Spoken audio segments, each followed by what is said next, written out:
Courage to love. When you hear courage, your right hand in the air, please. Courage. And there's a part of our body that we closely associate with love. Think about it for a second and place your right hand on that organ that symbolizes love. So once again, the courage to love. And where we're placing our hand is the heart. And in 1958, after the Montgomery Bus boycott, but way before Selma and the March on Washington and the Nobel Peace Prize, Dr. King is signing a book. He's signing a book in Harlem, New York, and a lady shows up and sends him a message with a 7-inch steel letter opener that she drives into the top of the left side of his chest. It touches his aorta. The actual tip touches his aorta, and a lot of you know that an aorta distributes all the oxygen to the rest of your body, and it's also connected to your gut.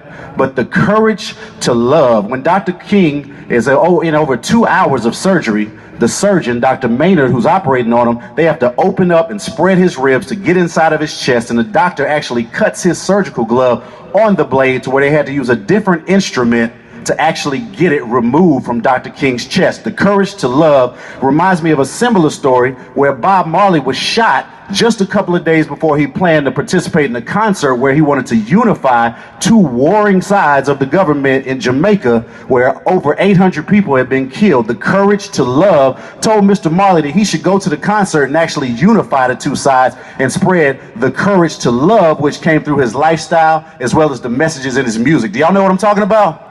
Let me make sure. The courage to love. The courage to love. Okay, so Bob Marley gets shot. His wife gets shot. Another associate gets shot. 2 days later, he still goes to the concert, still spreads his message, brings both of the politicians in the middle of the stage, raises both of their hands. And do you know what Bob Marley said after this concert? No. He said, "The people who work to make the world worse don't take days off, so why should I?" All right. The courage to love. Do you know what Martin Luther King said? First of all, before he said anything, before breath came in his lungs to make the statement, they found pneumonia on his lungs in that same hospital visit. But do you know what he still said?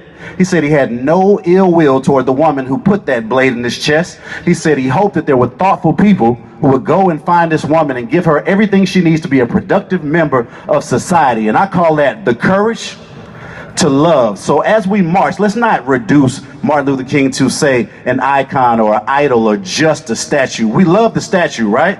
But when we talk about the courage to love, I'm not talking about the sprinklers you had to deal with at 902, 904. I'm talking about fire hoses that send children up against a wall in Birmingham. I'm talking about a dog named after the N-word who would sick them. I'm talking about filling up jails. As we walk today, all I ask is that you remember the courage to love and think about what was actually endured, to the point that sometimes our conversations can shift from "what's up, man?" checking on physical or basic well-being. "What's up? How you doing?" That conversation can shift to "how are you enduring?" Enduring is the basic unit of the courage to love. So as we remember the memory of Dr. King, we honor his legacy. We go and we eat turkey legs and we have a good time at HT after we march. We stop at the Capitol. All of this great ceremony that we're having. Let's not forget, ladies and gentlemen, the courage to love. Don't let it be glossed over. You're talking about a man who was anti-capitalism, anti-poverty, anti-racism,